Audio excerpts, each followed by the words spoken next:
bikagenda bigahinduka ikintu kimwe. Ukaba utaba ukimenye ngo uyu ni umunyu, aya ni amazi.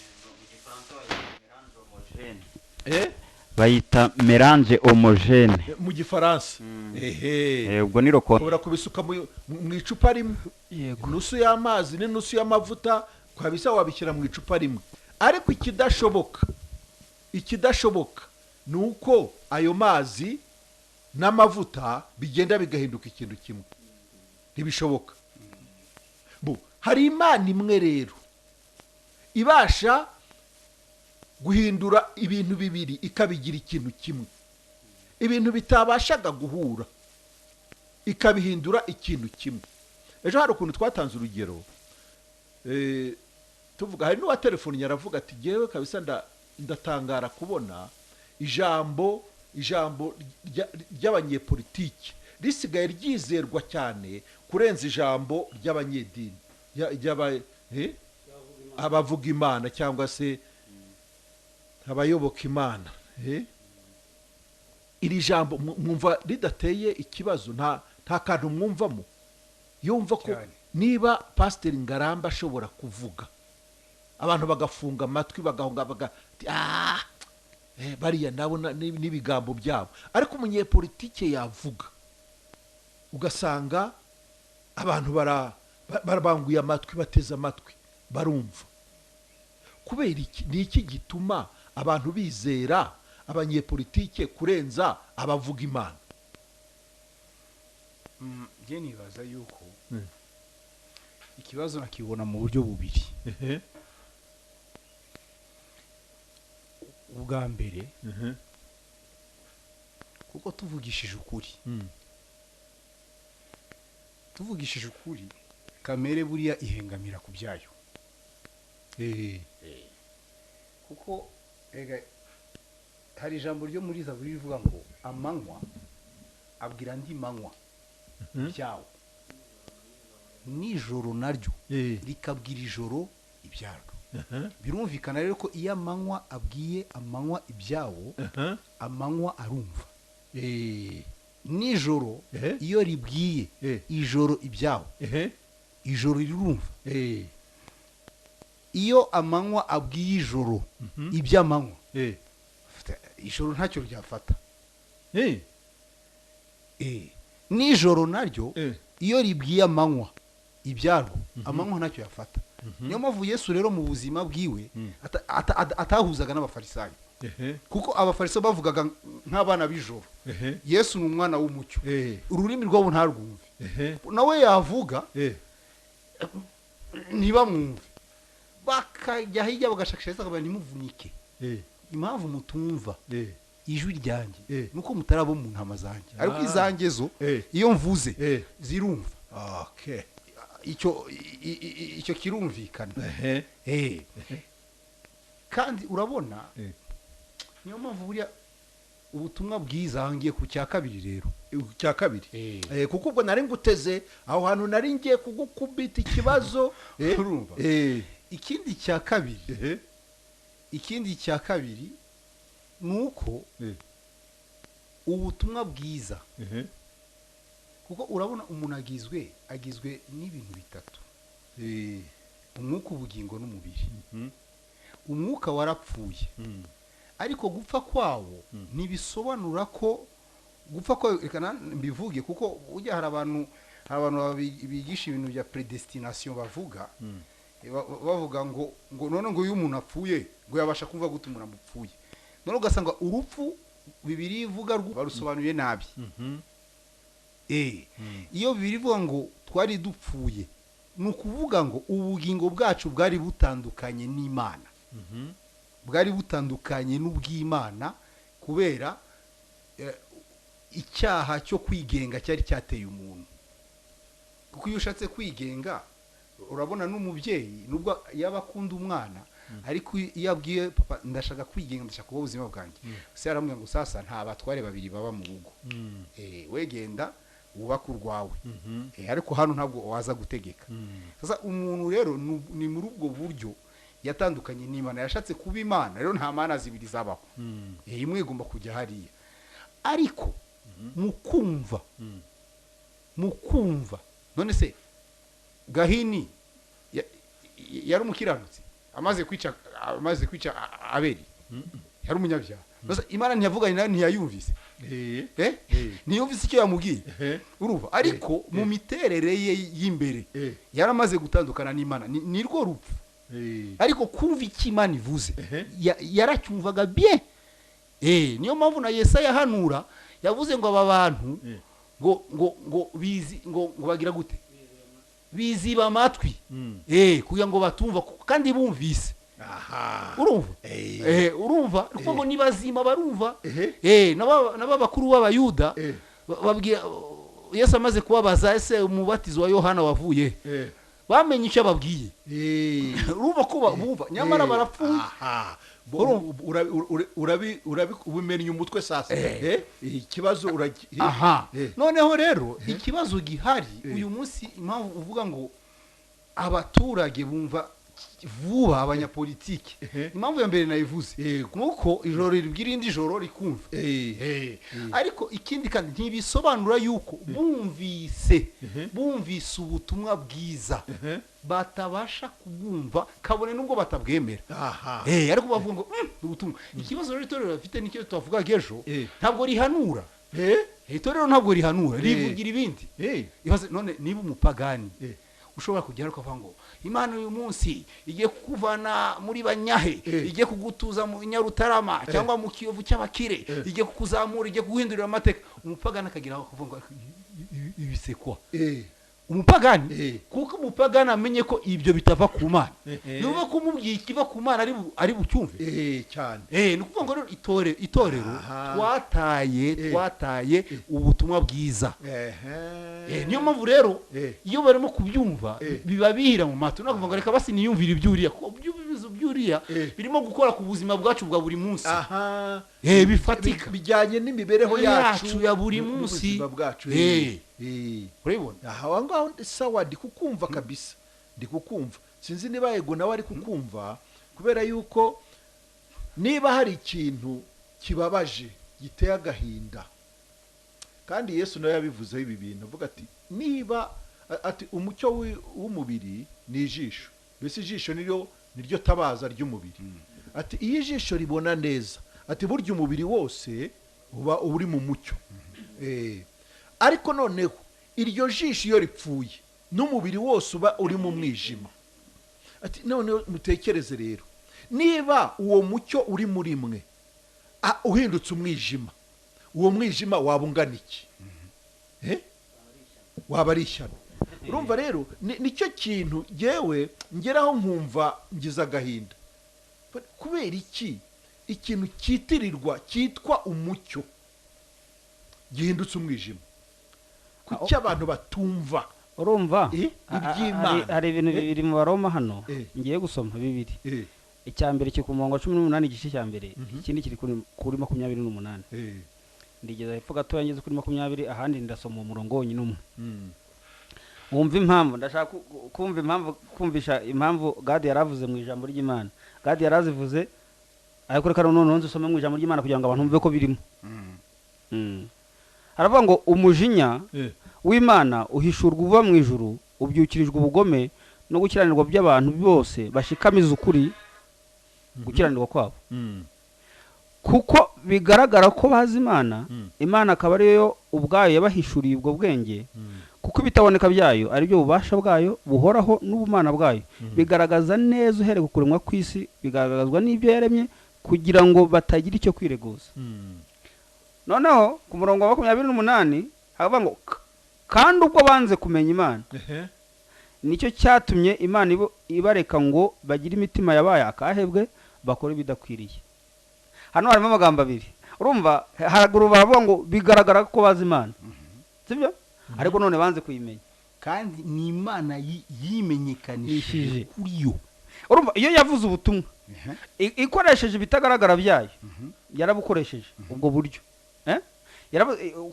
biragaragara ko kandi iyo yabahishuriye ubwenge kugira ngo babone ko ibitagaragara byayo ari bwo bumana bwayo baravuga bati ntabwo tuzakumenya imana nayo irabareka ku murongo wa 28. ubwo rero banze kumenya imana abantu nicyo cyatumye ibareka ngo bakore ibidakwiriye bononekara imitima, akavuga uko bononekaye, akavuga ukuntu bahindutse ibirimarima, bahindutse abatumva, bahindutse impumyi, bahindutse iki, ikabivuga bihaye ubusambanyi, bihaye kubera iki?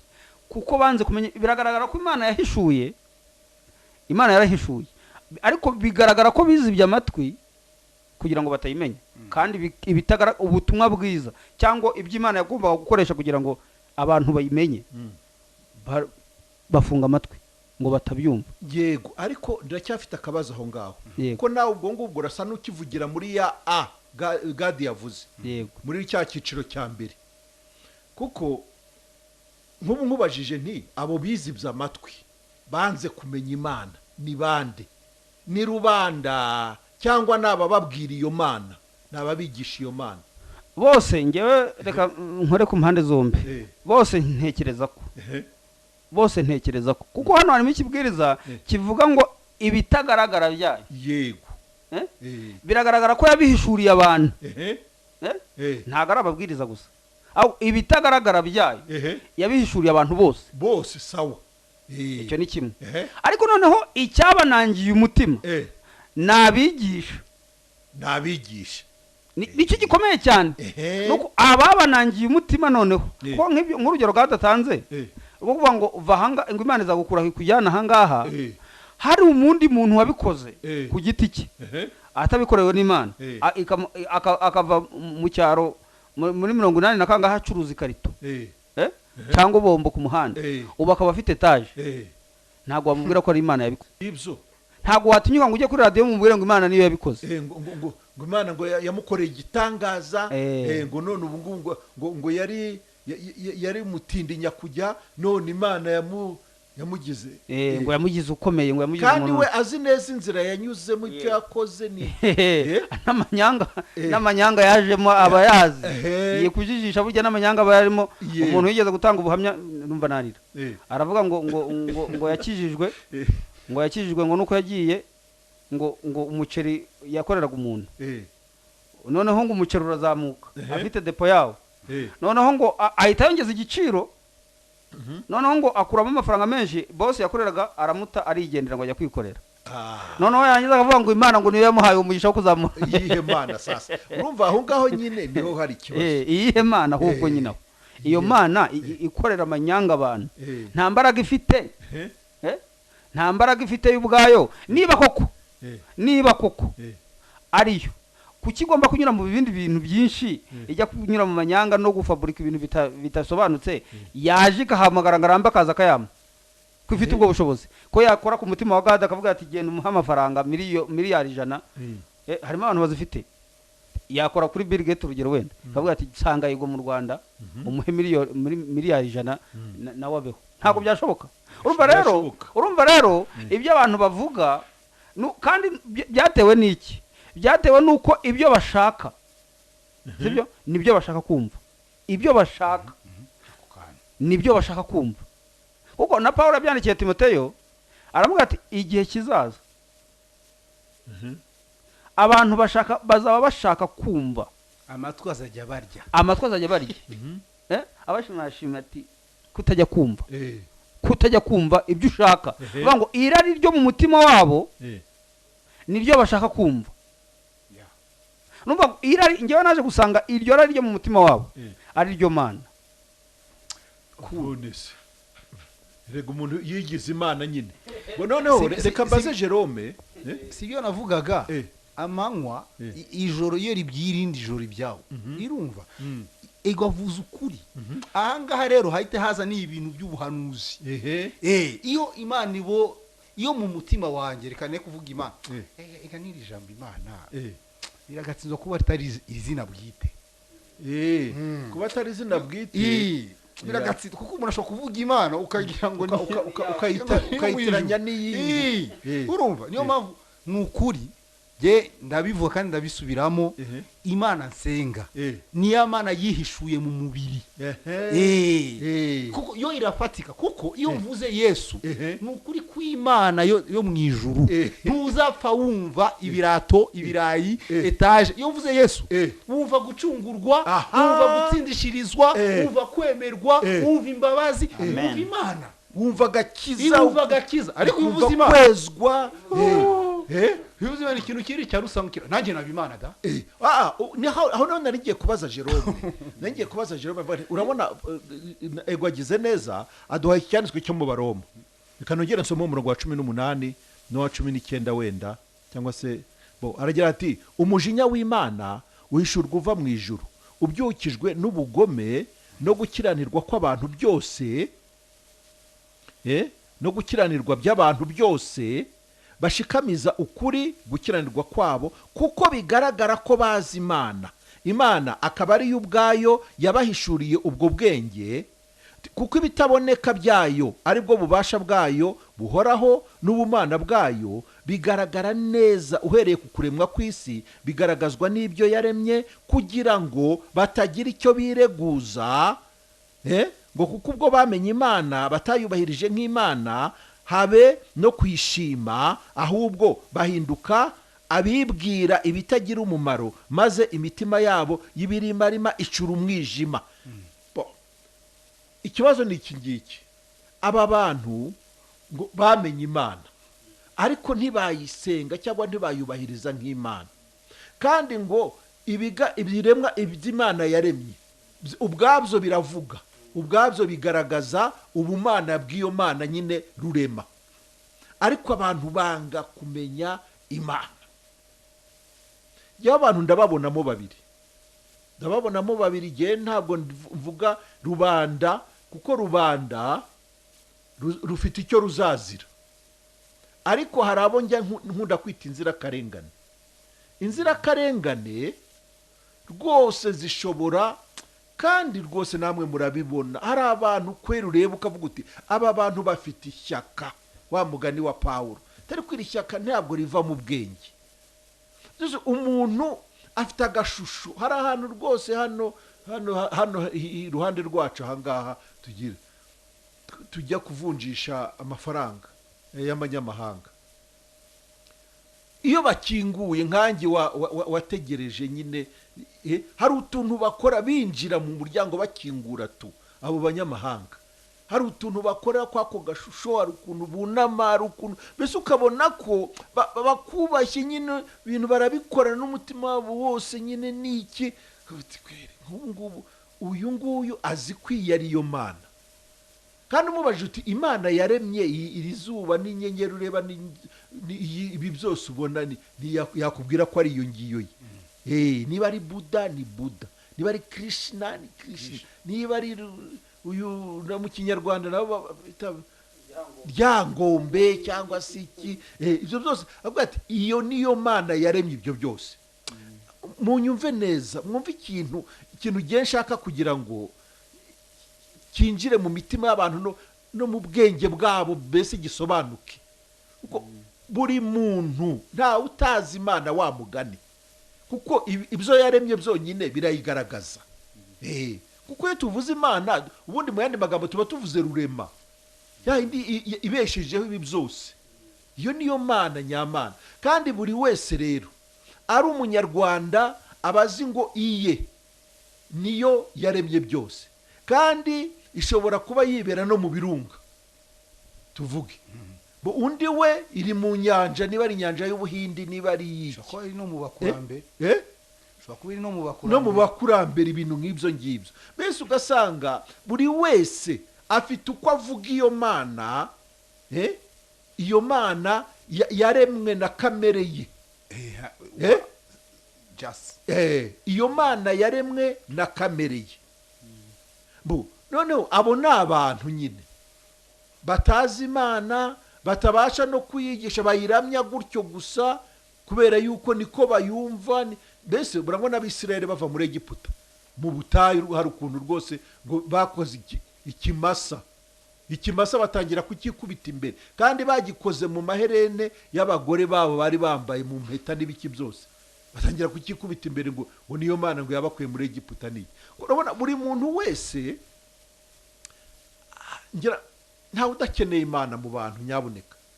Uwitwa umuntu wese burya akenera imana, arayikenera kubera ko hari ahagera ubushobozi bwe noneho akagira indi akagira ahandi yiyambaza. Ariko ikibazo ni uko yenda iyo bambaza hari igihe baba bambaje itari rurema bakamba kikurenze. Ubundi imana ni ikikurenze kuko buri muntu wese agira ikintu kimurenga, waba umuturage wo hasi, waba perezida runaka w'igihangange, waba umwami wahe, hari aho ugera abantu bose bakareshya kubera ko hari aho ubushobozi bw'umuntu bugera, bigasaba yuko yitabaza imana. Rero ikibazo kiba ari kuri iyo mana, ariko imana ishimwe twebwe ko iyo dukorera iyo yatwihishuriye, yaratwimenyekanishije ikoresheje ijambo ryayo. Ariko noneho kubera ko satani ari umugome we, buriya satani agira institution nini, afite abagenti, abo ngabo ngira ngo leta igira inama ni abagenti bakora muri institution ya satani. Ashobora satani kutaza persone gutya ariko agakoresha abantu. Ubwo rero hari abagenti ba satani, ntekereza ko ari bo wavugaga yenda bashobora kuba bagirwa inama n'inzego za leta, kubera ko ubundi abakozi b'Imana nyakuri ntago leta yakagombye kuba intervene, ahubwo iyo bayitiza imbaraga ni akazi kayo bakakagabanya.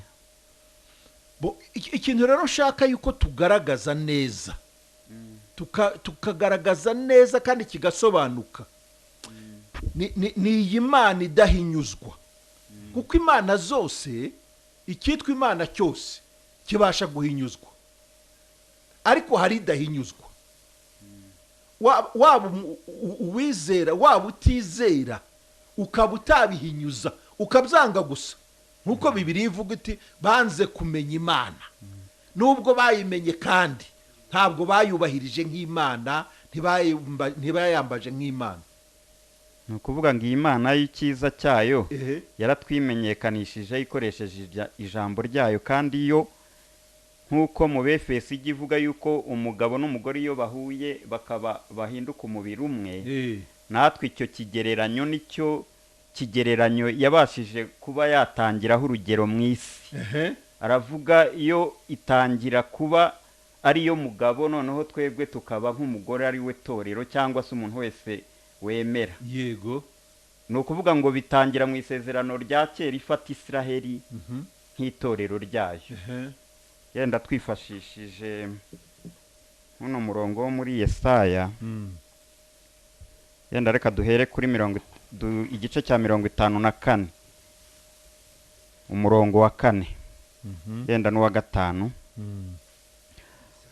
Aravuga ngo witinya kuko utazakorwa n'isoni, kandi wimwara kuko isoni zitazagukora, ahubwo uzibagirwa isoni zo mu buto bwawe, n'umugayo wo mu bapfakazi bwawe ntuzawibuka ukundi, kuko umuremyi wawe ari we mugabo wawe. Uwiteka Nyiringabo niryo zina rye, uwera wa Isiraheli niwe mucunguzi wawe, azitwa Imana y'isi yose. Haleluya. Noneho wagera mu isezerano rishya twasoma mu Bakorenti ba kabiri. Reka dusome no mu Bakorenti ba kabiri. Umupadiri abikorenti. Ubundi yari uyu nguyu yari harya wasomye mu seminari, wigiye mu seminari.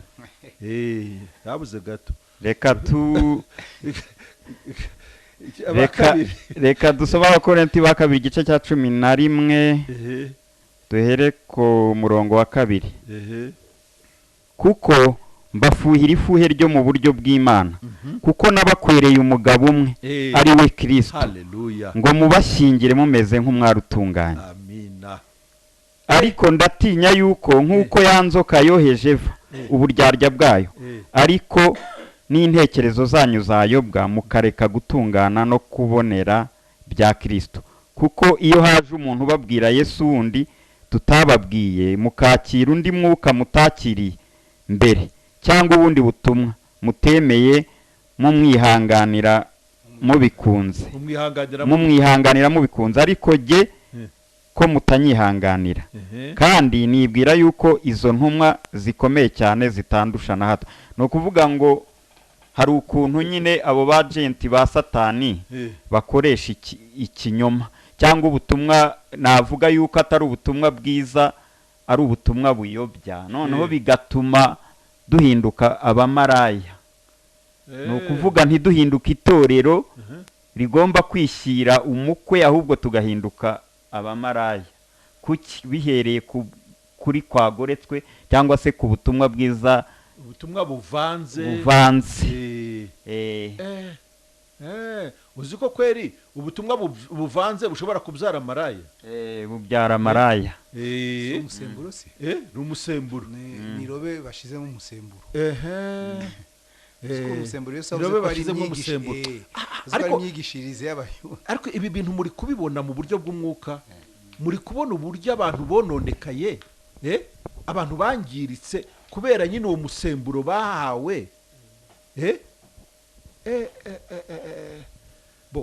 urabona hari ikintu nshimiye mu Imana bimeze nk'aho uribuka muri cya gihe umwami wa Ashuri yatwaye yashenye Isirayeli yo mu majyaruguru noneho icyo yakoze ni iki ko ubwami bwa Ashuri bwari bufite politiki iyo bwateraga igihugu bukagisenya bwafataga abaturage bugahita bubatatanyiriza mu bihugu bafashe kugira ngo batazagira imbaraga zo kwikusanya ngo batere urabibona amaze rero gutera Isirayeli yarabafashe nabo abakubita afata amahanga ayazana i Samariya Abisirayeli nabo batwara hariya barivanga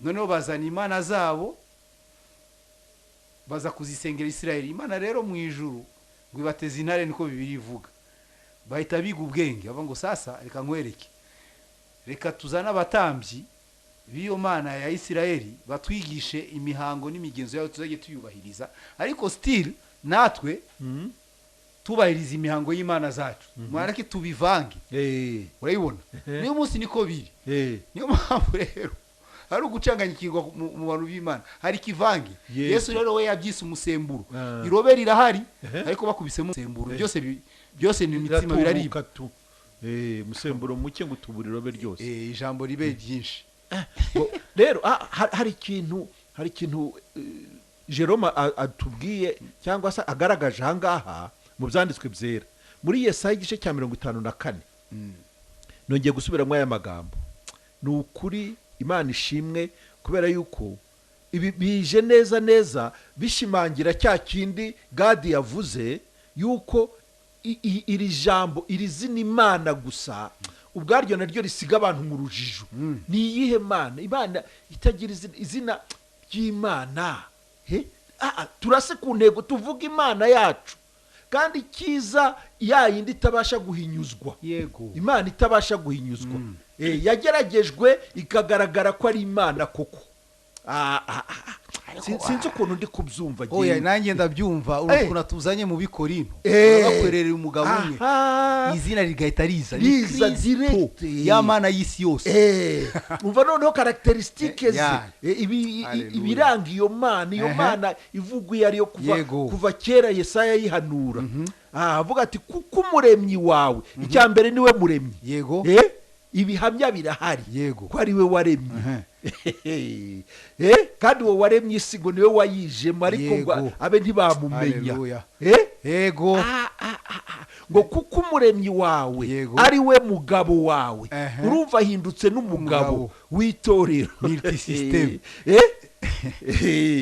Uwiteka nyiringabo niryo zina rye ni nyiringabo ni nyiringabo ntambara niwe tujye nta wahangana nawe mu rugamba rwe nta usubutu jo bulldozer we hapana abandi uwera wa Isirayeli niwe mucunguzi wawe ni nawe mucunguzi hangiye kumva ibintu bimanuka uri kumva bimanuka ati azitwa Imana y'isi yose iyo niyo mana tuvuga, Les comparables. iyo mana y'isi yose, apana imana y'u Rwanda, apana imana y'u Burundi, apana imana y'abazungu n'iy'abirabura, izo ni izindi. nangiye gushimishwa n'iri zina rivuga ngo Uwiteka Nyiringabo. Ubu niryo narimo gutekerezaho. El Gibor. Iri zina Uwiteka Nyiringabo ni umucunguzi wawe. Yego, nicyo bivuze. Urumva mise ndeba mu Bakolosayi mu gice cya 2 handi ari umurongo wa 14. Yes. Avuga ngo urwandiko rw'imihango yarukujeho kurubamba ku musaraba. Ageze hepfo ngo abafite ubutware n'ubushobozi abivuga hejuru kubw'umusaraba. Baraka amasomo Ariko akihashaka Uwiteka Nyiringabo umuntu ukuntu uyu Uwiteka Nyiringabo arwanisha intege nkeya zigatsinda, yanakoresha n'imbaraga nazo zigatsinda. Donc kuri we rega Pawulo niwe yabivuze neza ati intege nkeya ziruta imbaraga z'abantu. Rumva uwo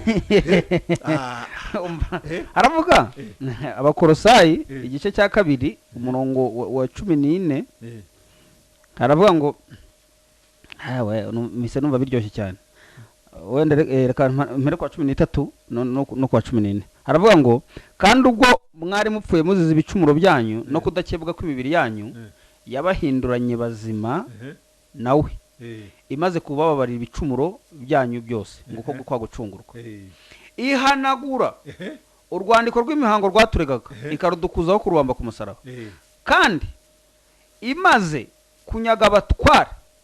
Kunyaga urumva Uwiteka Imana Nyiringabo ni yanyaze inyagishije iki? Inyaga abatware, kandi imaze kunyaga abatware n'abafite ubushobozi ibahemura ku mugaragaro, ibivuga hejuru kubw'iki? Kubw'umusaraba. intege nkeya. Ngiyira Imana ngiyi Imana Nyiringabo ni yatsinze kandi kandi idatsindishije ikibombe cya rutura. intege nkeya, intege nke, umusaraba, guhinduka ikivume, kuba ikivume, kuganduka. umva navuga mu ndimi. Imana guhinduka ikivume nibwo butsinzi bwayo. Yivuze hejuru umva ko ari Uwiteka. Yaravuze ngo hari muri Yesaya yavuze ngo Uwiteka Nyiringabo umugabo wawe ni n'umucunguzi. Uwiteka Nyiringabo, Uwiteka Nyiringabo, umugabo wawe, umuremyi wawe kandi nawe mugabo wawe. Ako nari nkibagiwe. Ngo Uwiteka Nyiringabo umwe wagiye ku musaraba wahemuye abatware. Icya mbere niwe waremye. Yego. Icya kabiri ni umugabo wawe. Ibyo ni characteristic, ibintu bigaragaza iyo Mana idahinyuka. Icya mbere niyo yaremye, icya kabiri ni umugabo wawe, icya gatatu ni umucunguzi wawe, icya kane ni Uwiteka Nyiringabo. Iyo niyo Mana y'isi yose.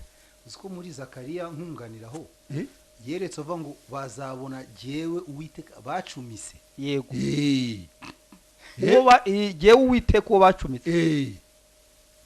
Urumva mu by'ukuri iyo niyo Mana y'isi yose, iyo ni idahinyuka. Ubundi Imana watabazaga ngiyi iyi niyo Mana y'isi yose. Kubera iki?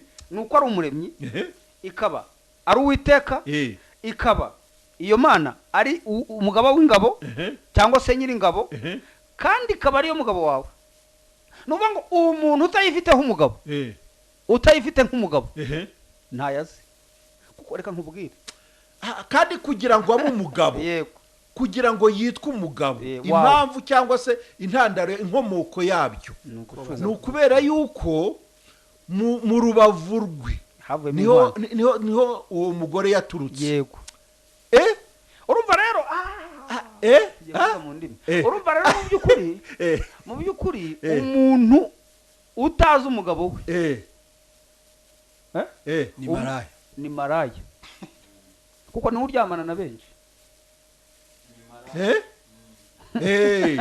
Agomba kuryamana na benshi. Maraya niwe uryamana n'abagabo benshi. Ariko umuntu utazi umugabo we, umuntu utazi umugabo we Eh. kuko uwiteka nyiringabo Eh. umucunguzi Eh. ako kantu karakomeye cyane Eh. umucunguzi niwe mugabo aha wacu yego kandi iyo akaba ariyo mana y'isi eh ni ukuvuga ngo utazi iyo rero eh ni umusambanyi afite abagabo benshi ariko nongere nyivuge hano muri Timoteyo wa mbere we ubwe yibera umugabo akaba umugabo we ubwe yibera umugore akibera umugabo ntuzi yuko kimwe no muri ubu busambanyi bufatika hari ugusambana n'umugore hari ugusambana n'umugabo hari no kwisambanya ubwabo ibyo bita kwikinisha urumva uvuga ngo uyu muntu nawe we ubwe yibera umugabo akibera umugore aganasambana n'irari n'abandi n'ibintu agasambana n'isi doke ni umusambanyi ruharwa doke udashobora guha ipica iyi mana yabwiraga abisiraheli ngo muri abasambanyi yego ngo mwasambanye n'amahanga ndabibonye impamvu ubundi ubusambanyi yavugaga si ubwo ko baryamanye n'abagore kuko yaranabemeraga gushaka benshi icyo gihe yabemeraga gushakana benshi urumva ko nta n'ikibazo cyo gusambana yari ifite cyo kuryamana n'umugore ahubwo kutamenya Imana ko ari wowe mugabo wawe yego kandi kutamenya Imana ko ari wowe mugabo wawe nibwo busambanyi cyane rwose ko ariyo mugenga mutware ko ariyo mutware ariyo mucunguzi ari witeka ariyo mugaba w'ingabo kandi ariyo Mana y'isi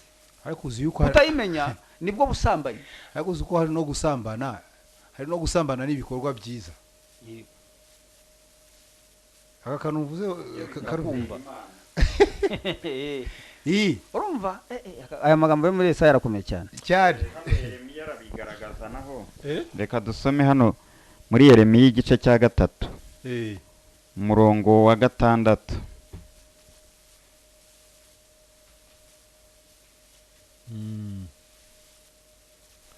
Yeremiya igice cya 3 umurongo wa 6 aravuga ati Uwiteka yongeye kumbwira ku ngoma y'umwami Yosiya ati mbese wabonye icyo Isirayeli wamusubira nyuma yakoze yigiriye mu mpinga y'umusozi wose no munsi y'igiti cyose gitoshye niho yajyaga yibunza yajyaga gutega komeza n'umurongo wa 7 ngo nuko amaze gukora ibyo byose ndibwira nti azangarukira ariko ntiyagaruka kandi murumuna we w'umuriganya Yuda arabibona ngo nuko maze gusenda Isirayeli wamusubira nyuma no kumuha urwandiko rwo kumusenda muhoye ubusambanyi bwe murumuna we w'umuriganya Yuda ntiyatinya nawe aribunza ajya gusambana urumva ko gutega byahereye kera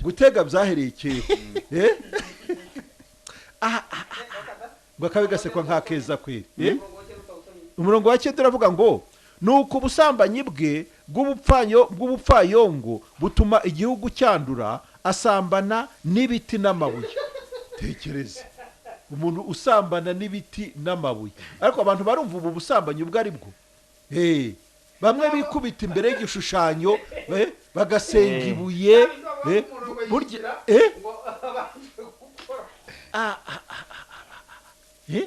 ibi bintu murumva ibyo ari byo kweri umuntu arasambana n'igiti n'amabuye umuntu yaconze akantu igiti agishushanijemo akantu akajya akikubita imbere undi yafashe ibuye nawe aritereka hariya rimubereye Imana Imana ibyita ubusambanyi reka dusome no muri Yakobo igice cya 4 umurongo wa 4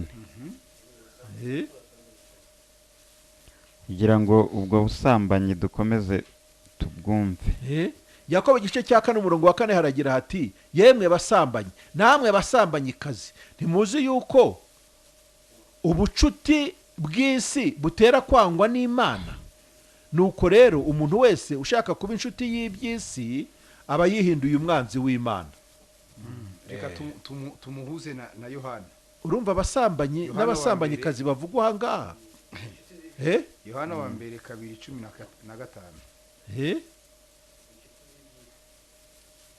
urwandiko rwa mbere rwa Yohana igice cya 2 umurongo wa 15 haragira hati ntimugakunde iby'isi cyangwa ibiri mu isi. Umuntu nakunda iby'isi, gukunda data wa twese ntikuba kuri muri we. Kuko ikiri mu isi cyose ari irari ry'umubiri, ari n'irari ry'amaso cyangwa ubwibone bw'ubugingo, bidaturuka kuri data wa twese, ahubwo bituruka mu isi.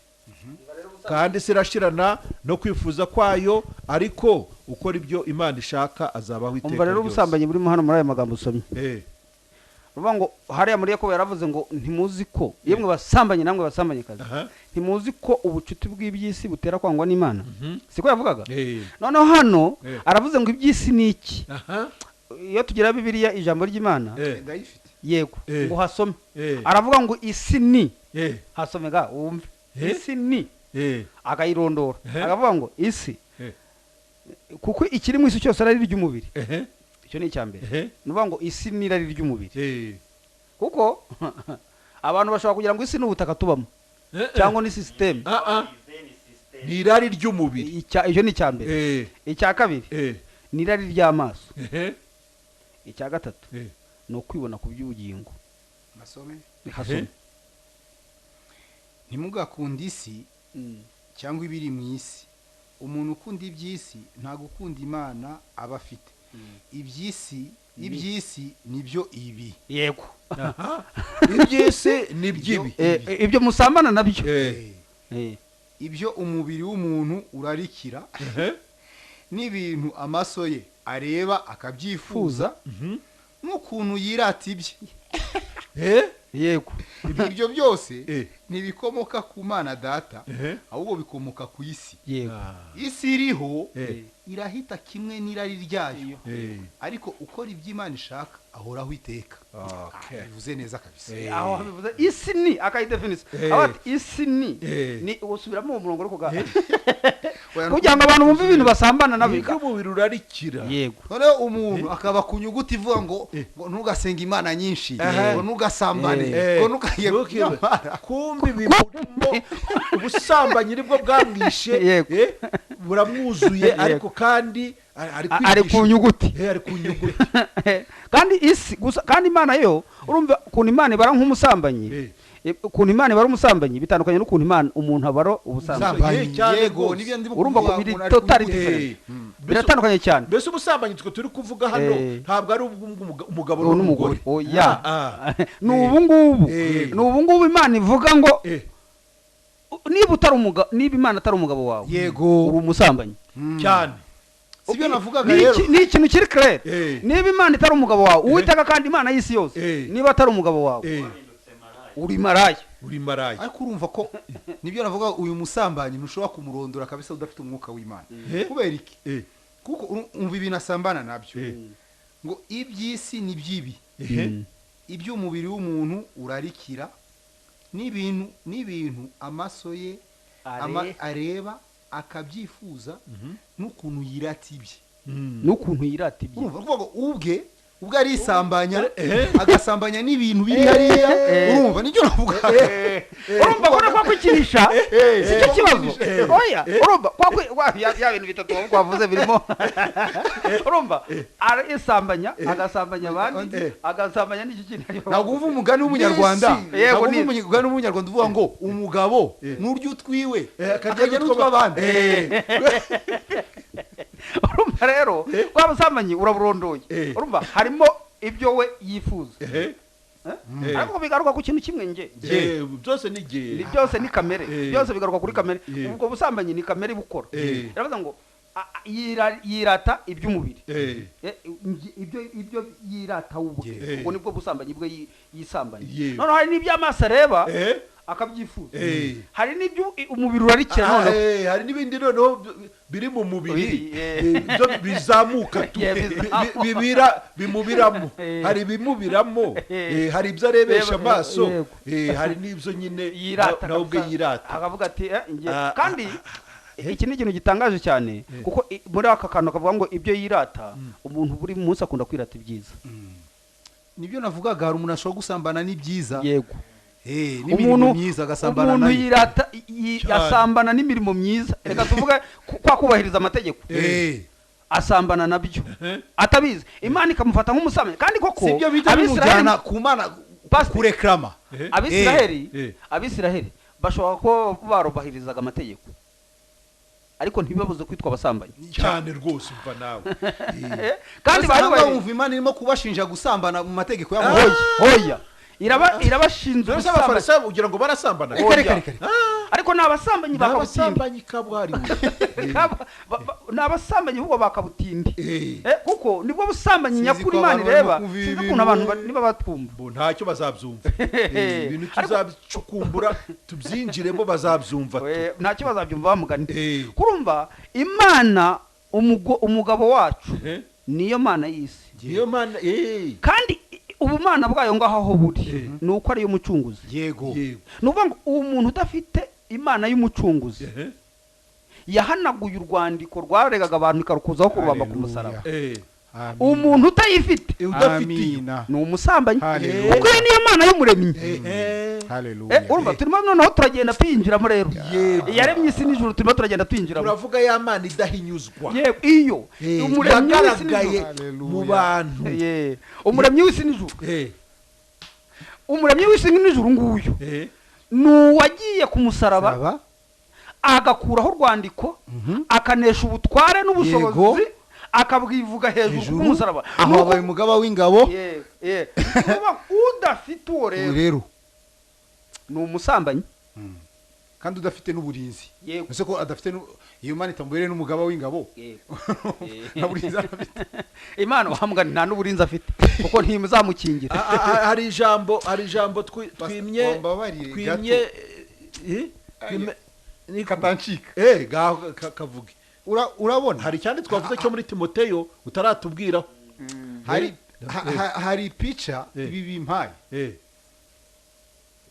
uyu maraya hari itorero rimwe Imana ishima ko intumwa Paulo yabashije kurigarura yagiye kugaragaza ubumaraya itorero ry'Igalatiya mbona yagiye gusambana hariya riye kundi mugabo yego noneho hari undi mugore nawe mu bigaragara yitwaye nabi ariko Paulo ntabwo yigeze amukarira cyane nkuko yakariye uyu wari ugiye kuba maraya abikorinto urabona abikorinto moralma by'ukuri washoboraga kubagaya mu bijyanye n'ibigaragara nta bunyangamugayo bwari burimo umuntu akajya kuburanya mwene se mu batizera akamukoza isoni bigakoza isoni n'itorero ry'Imana ko byahitaga rigaragara ko nta munyabwenge urimo ushobora gukemura ibibazo bya bene se urumva bamwe bagasamana bamukase amacakubiri urabibona moralma iyo torero kabisa ryari ryo kugawa iy'Abagalatiya moralma ntacyo wari kurigaya ariko kuki Paulo akoresha amagambo akakaye ku Bagalatiya kurenza kubikorinto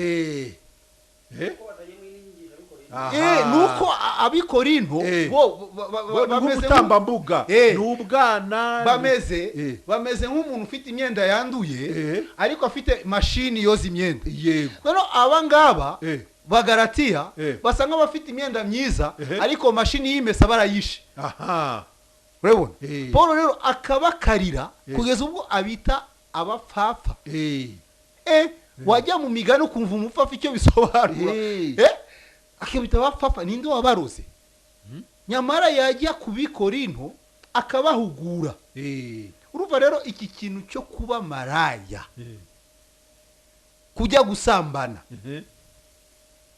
ni ikintu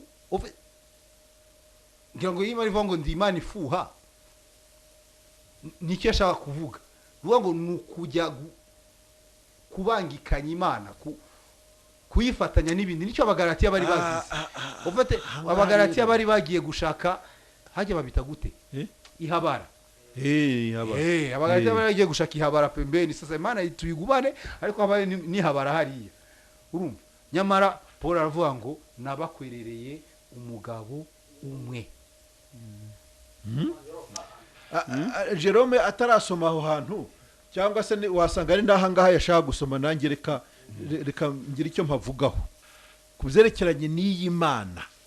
Iyi Mana imwe rukumbi, wa mugani, ya Mana imwe rukumbi ikwiriye gusengwa, akaba ari we mucunguzi, akaba ari we mugabo, akaba ari yo byose, nyiringabo, Imana kandi ifatika, Imana idashobora guhinyuzwa, Imana yageragejwe ikagaragara ko ari Imana koko mu bantu bakayibona ko ari Imana n'ubu, kandi uko yari iri akaba ari kwiriho kandi ikazahoraho iteka. Akoze akantu Yesu yavuze siko mumbwire hari icyaha mushinja asingibyo umva Paulo ukuntu abivuga sasa mu rwandiko rwa mbere Paulo yari cy'Abikorino igice cya 3 umurongo wa 16 kavuga ati si ugushidikanya ubwiru bw'ubumana burakomeye cyane, Imana kwerekanwa ifite umubiri, ya indi gadi yavuga ati yewe iyo nemera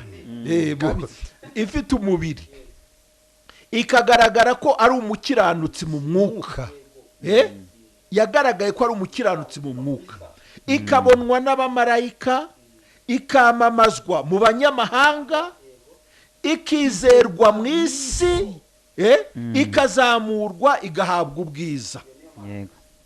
Urumva Imana nyamana naho ngaho nashaka kuvuga, naho ngaho washaka kuvuga iyi Mana yanjye pastor nayishira imbere y'abantu kuko yambaye umubiri, urumva nayishira imbere y'abantu nanjye nkayibariza, mugira icyo muyishinja.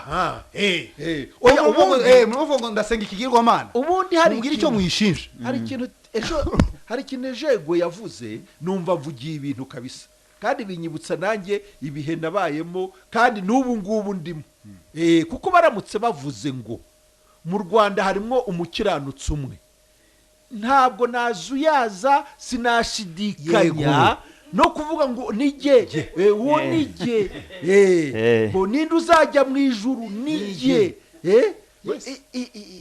ubundi nuko rega na wa muririmbyi yararirimbye ngo genda umukristo kandi nzahora ndi we, ntago yavuze ngo tuzahora turibo, ntago yabishyize mu bwinshi, niwe yabwira abantu. Hari abantu rero barebera ubukristo mu bwinshi, niko nzataha mu ijuru cyane rwose, nta gushidikanya.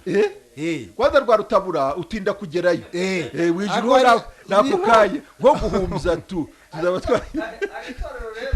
kumaraya nkomeza kumva ibintu bitangaje, ubumaraya burantangaje, ubu ndahishuriwe muri iki gitondo, kuko umva rino torero ryo mu byahishuwe ryo mu gice cya 2 umurongo wa 12 y'Iperugamo, hari ikintu mbonye mo marayika yarigayaga, uwarizariye ubutumwa yarigayaga, kandi n'uyu munsi avuga ngo ukundira bamwe bo muri mwe bakigisha iyo nyigisho. Gadira yarimo avuga mu Bagalatiya, avuga ati Abagalatiya nabo bari bagiye kwigisha iyo nyigisho yo kurya intonorano. Yego umva kuntu avuga, nzahuba ko ariho intebe y'ubwami bwa Satani iri, nyamara ugakomeza izina ryanjye ntiwihakane kunyizera. Amina. Ndetse no ku munsi wa Antipa umugabo wakiranukiraga kumamya wiciye iwanyu aho Satani aba, ariko rero mfite bikeya nkugaye, kuko iwanyu ufite abakomeza inyigisho ya Balamu wigishije Baraki gushyira igisitaza imbere y'Abisiraheli kugira ngo barye intonorano basambane. Kugira ngo barye intonorano basambane. Kandi uyu Balamu yari umuhanuzi kabisa, Balamu yari umuhanuzi, yarazi Imana akamenya n'iki Imana ishaka, ariko wa mwuka wo gukunda iby'isi, yego wa mwuka wo gukunda iby'isi bwa busama, reka nkuyere urugero rufatika kwa Ndamage. Twakiriye umuvuga butumwa kwa kundi kwa 4, hari umuntu wamutumiye araza, yego none ansanga yenda nuko Imana yari yabipaze sinzi, asanga turimo gusangira nyine tuganira, ariko turi mu butumwa bwiza pe bw'ubuntu bw'Imana, twaryohewe. We yaraje afite ibindi ashaka kuvuga, noneho yumva umurongo turimo ntabwo uri buhure n'ibyo yazanye, twarabyicujije, twishujije impamvu twakomeje ikiganiro noneho tumuhaye umwanya w'ijambo pastor yakomereje muri uwo murongo nkubwiye sinshaka kuvuga ahantu asengera ariko asengera ahantu havugwa ibitangaza uribuka akaudio wohereje ku rubuga umukozi w'Imana umwe arimo kuvuga ngo nimushyire muri iki gitebo imivumo yanyu n'ubukene bwanyu noneho iruhande nyakubahwa asa nkaho arimo kuvuga ngo abantu bababwira ngo mushire hano ngo mbasabire umugisha daka umenye aho rero tekereza yari umukristo w'uwo nguwo none icyatubabaje nuko yasanze turi mu butumwa bwiza akomerezaho bisa nkaho asa natwe noneho byitwa kwishushanya reka vaho ngaho noneho wose ari kwa kane kwa gatanu bagifite ya televiziyo yabo ajya kuvuga ubutumwa bw'iyo televiziyo ibyo yavuze Imana niyibizi mushiki wacu ndende mushiki wacu w'inzobe dusengana nawe muto ukora muri Minecom Odette atakuvuga ngo abari hafi ya radio ngo ya televiziyo ngo nimumve wamuvuga ubutumwa watekishije wejo yavuze isi mbese yivugira ibye sasa hariya yakomereje mu byanyu urumva rero nk'uko wavugaga Baramu yari umuhanuzi azi ukuri bien kabisa ariko ariko ibiguzi n'ubuhenzi ajya gusambana nabyo urumva rero aho ngaho tugarutse neza kuri ba bantu wari ufite impungenge babigisha batuma za nzirakarengane zigasambana n'ibiti n'amabuye apasta izo wizigirira impungenge kuva zitwa inzirakarengane urenganura arahari kandi aho turamwizeye kuko ni umugabo kandi niyo Mana y'isi yose icyo cyanejeje cyane uwo muntu kuko Imana ishimwe kuko yambaye umubiri yego amina Imana ishimwe kuko fatika yego niyo mpamvu nababwiye yabayeho abantu barayibanda nabo igitangaje n'ubu ngubu irafatika yego si ibintu kare nahoze ntekereza ndimo kuza ntabwo Imana yacu ari icyuka irafatika Imana irafatika ku buryo nibyo nababwiye ngo kubera ko itorero rihari nayo irahari yego cyane rwose kubera ko abantu bakijijwe bari mu isi nayo irahari ni ikimenyetso cyerekana ko ifatika atari ibintu byo guparapara atari ibintu byo kubeshya narababwiye ngo Yesu niba ahari n'itorero ukaba rihari ubwo arahari si ikintu kuko Yesu itorero n'umubiri wa Kristo uwo mubiri wa Kristo urafatika si ikintu kidafatika ntabwo ari ibinyoma nako turabagabo niyo mpamvu tuvuga ngo habonetse umukiranutsi umwe mu isi yaba ari nge yego urumva irafatika nawe yaba ari wowe urumva irafatika ntabwo ari ibintu tuvuga by'amagambo byo gutera waraza ngo turi kubita imbere ngo dusenga ngo tuyihamagare ngo tuyibwire ngo ngwino ngo jyahe rekada iyo Mana rega ntabwo tucyambaza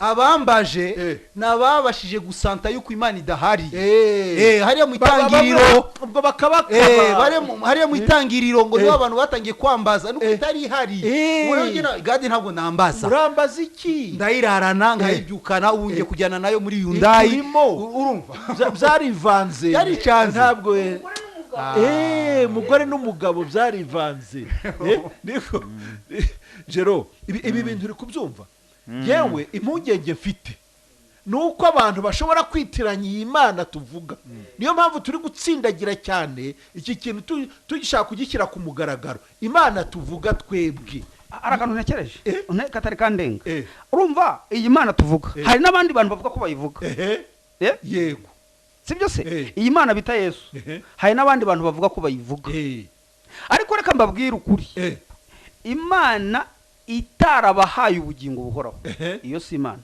ntabwo ari Imana nuvuga ngo Yesu tuvuga uvuga uti Imana itarunze umuhutu n'umututsi iyo si Imana muri 94 ntabwo ari iyi Imana. Mana itarunze umuhutu n'umututsi. ariko pastor Umuhutu- uzi ko muri korari Eh? hari korari imwe nzi sindi buyivuga izina Eh, barenze kujya gushaka kuregana eh, harimo ingengabitekerezo umwe yabwiye undi ko ari umututsi ko bazamugenza gutya muri korari muri korari.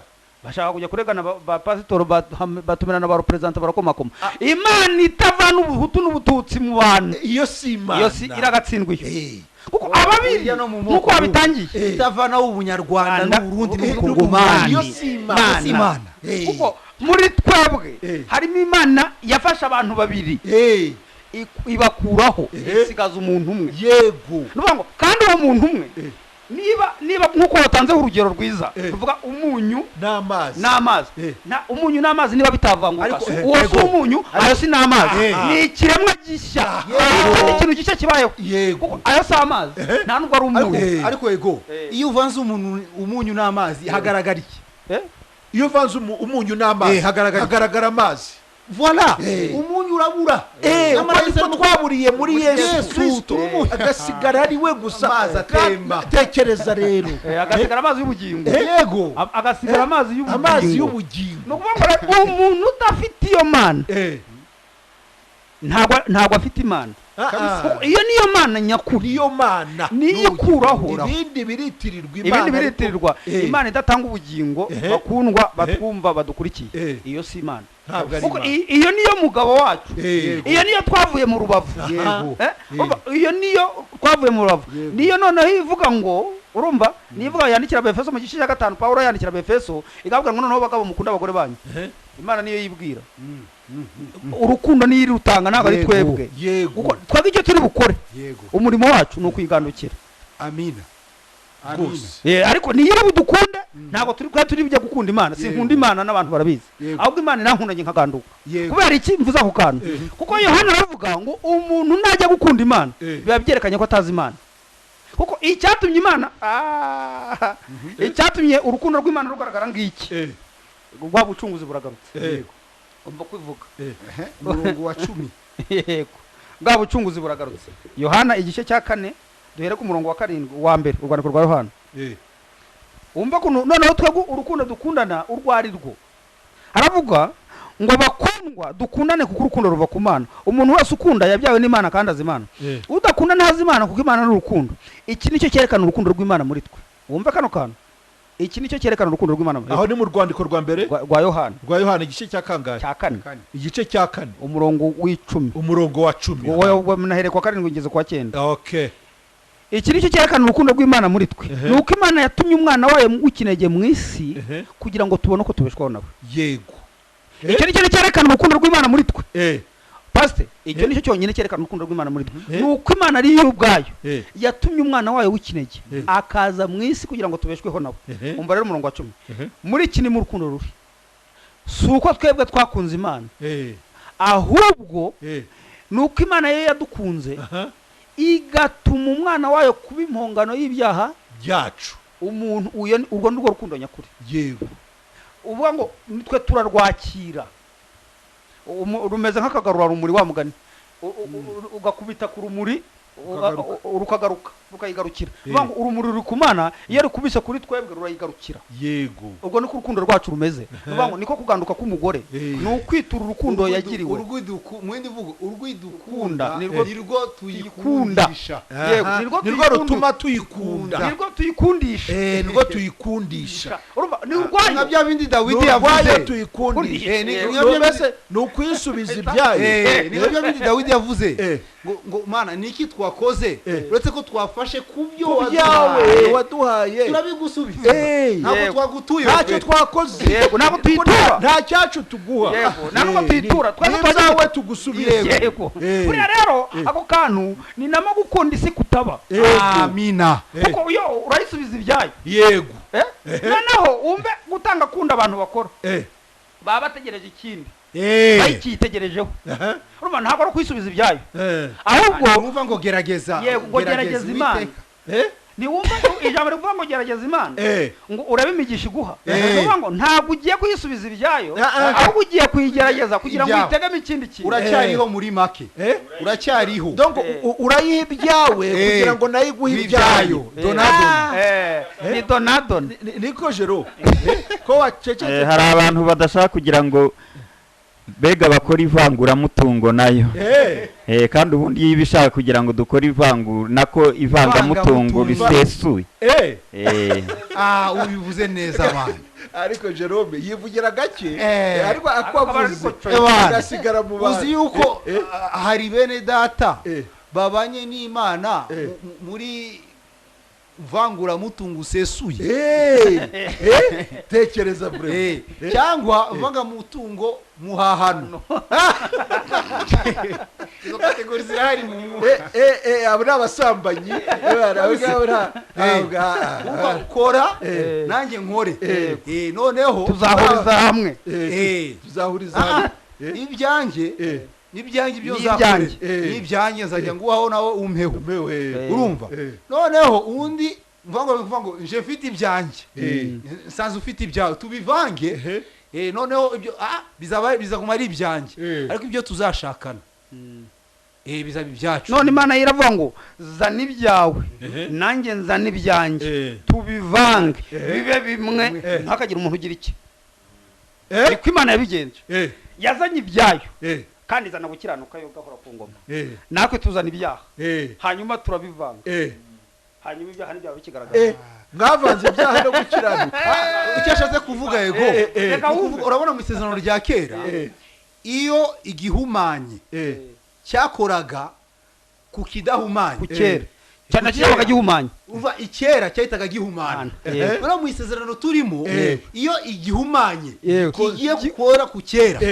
nacyo kirahumanye nicyo kera nicyo gavuze nibyo Paulo yavugaga mbese ngo ikimurikiwe n'umucyo cyose nacyo kiba gihindutse umuntu bose ibyo ngibyo urumva Imana koko urumva ku musaraba icyahabereye yego urumva ku musaraba icyahabereye yazanye ibyaha abyikubitaho gukiranuka kwe kuduhindukira gukiranuka twebwe urumva iyo Mana rero niyo Mana nyakuri iyo niyo Mana nyakuri iyo yazanye gukiranuka kugahinduka kwacu twebwe ibyaha byacu ikabyikorera bikabura iyo niyo Mana kuko niho ivuga ngo yahanaguye urwandiko rw'imihango rwaturegaga ikarukuzaho ku rubamba imaze kutubabara ibicumuro byacu byose ihanagura urwandiko rw'imihango rwagiraga gute rwaturegaga nuvuga ngo iyo niyo Mana mugabo wacu kandi niyo Mana yisirega niyo yaremye iyo ni nayo yaremye yewe rwose Jerome ndagira ngo iki kintu kabisa abantu bacyumve neza bumve ikintu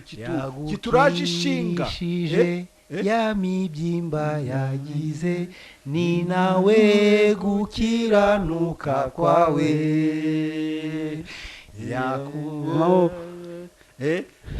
urumva ko uyu nguyu wemeye gukubitwa yego yarazi neza ko mu mubyimba ye ariho tuzakirizwa iyo niyo Mana nyakuri uyu nguyu wemeye kwikorera ibyaha byacu akemera gukiranirwa iyo niyo Mana nyakuri utarigeze amenya icyaha Imana yamuhinduye kuba icyaha ku bwacu kugira ngo muri we duhinduke gukiranuka kw'Imana niyo Mana nyakuri gukiranuka kwawe iyo niyo Mana nyakuri rero pastor yakubeshejeho wari uwo kurimbuka akirubwo bugingo aguha bwakire reka tubwire abantu nimwakira ubwo bugingo bakire nimwakirwa bugingo bw'Imana ariko kandi bareke kwitiranya Imana ko twebwe Imana yacu tuvuga aha ngaha rega abandi bavuga ngo barasenga ngo basenga Yesu bagiye no kumuvuga ariko dore itandukaniro ngiri ni uko Yesu adatanga ubugingo kandi wowe wabarahinyuzwa impamvu ahinyuzwa nuko nta bugingo afite muri we c'est ça Yesu impamvu Yesu ahinyuzwa nuko nta bugingo afite muri we ubutumwa bwiza buzavugwa kandi rwose ndashimira Imana kuba naravukiye mu gihugu cy'u Rwanda nkaba ndi umunyarwanda n'ibyabaye mu Rwanda nubwo hari abo byasize nabi hari abo byasize nabi ariko kandi byabereye kuba akabarore kugira ngo n'amahanga yose amenye. Urabona Isirayeli, buriya Isirayeli ni ubwoko Imana yatoranije mu mahanga menshi. Urumva ibyabaye kuri Isirayeli biriya byose ngo byatubereye akabarore, niko Bibiliya ivuga, byatubereye akabarore. Natwe rero mu Rwanda icyitwa ubutumwa bwiza, icyitwa ivugabutumwa, mu Rwanda ngira ngo niho hazava igihamya nyacyo cy'ubutumwa nyabwo bw'umwimerere. Kubera ko ibyabaye mu Rwanda byahindanije izina ry'Imana, bihindanya izina ry'ubukristo. Ibyabereye mu Rwanda, igihugu bavuga ngo cyari gifite abantu bagera kuri 98% ngo ry'abakristo. Kwitwa umukristo, ukaba ufite ubwanzi, ugakora amarorerwa, ugakora amahano, witwa umukristo. Uvuga ko wari ufite Imana. Iyihe Mana wari ufite? Reba abakristo babaga bateranye. Ejo umuntu yaransekeje ariko ndanababara,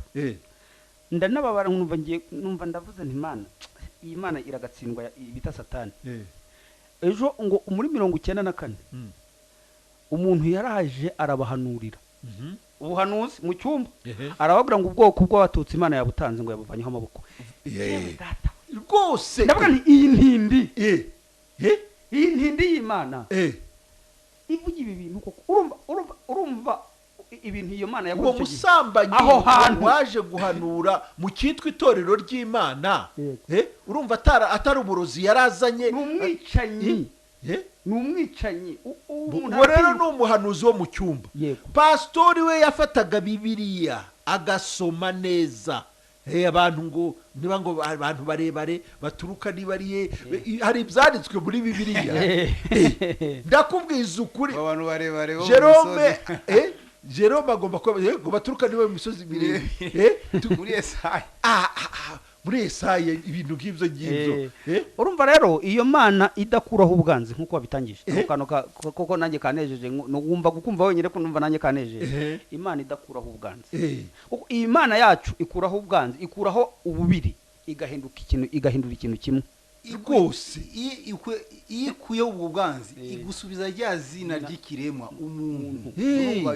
Ntabwo uri umunyarwanda, nturi umukongomani, nturi umushinwa, nturi umunyamerika, uri umuntu. Kandi noneho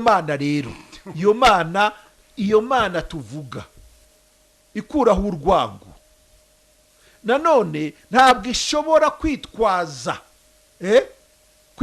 ngo kubera ko ngo utayemeye ngo noneho ngo igukureho, ikurimbure. Kandi ivuga ngo kugira neza kwayo gutuma ivubira imvura abeza n'ababi. ngo kandi ngo ko kugira neza kwayo niko kuturehesha, niko turehesha turehesha iyo neza yayo no kwihangana kwayo. Ariko hari indi Mana twaha yakoreraga ya yindi ivuga ngo niba ubonye umuntu utemeye, mutavuga rumwe, mutizera bimwe, wowe kuraho. Hura n'umubangikanyamana ufite ibindi ubundi hariya mu kuva ukuntu bimwe twigeze kuvuga, yavugaga ati mweze uburiza bw'abantu, noneho mweze n'ubw'inyamaswa.